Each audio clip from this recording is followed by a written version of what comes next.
Assalomu alaykum hammaga. Cherry 7 Pro mashinamizni motor yog'larini tutdik. Har doimki klientimiz bu kishi. Постоянно bizda alishtirib ketadilar. Motul 8100 brendidan premium klass yog'imiz. Motul yog'idan solamiz.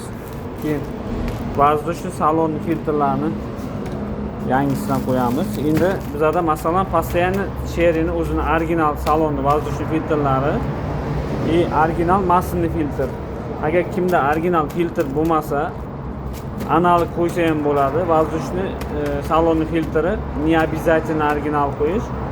U uncha rol o'ynamaydi. Original ham, duplikat ham bir xil ishlaydi u. Hech narsa emas, faqat mana shu massinli filtr qo'yganda hech qanaqa bir dayvonniki, hamaqanikini qo'ymanglar. Cherry'ni o'zini originaldan qo'yinglar. Nimaga deganda ichida ikkita klapan bo'ladi bunda. Tepaga moy chiqmasa, ertaga motorda problema bo'ladi. Iloji boricha sifatli yog'dan solinglar.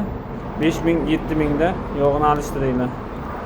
Ertaga motor dolga служит qilsin desangiz, mana original filtri, mana shu original. Sog' bo'linglar, salomat bo'linglar.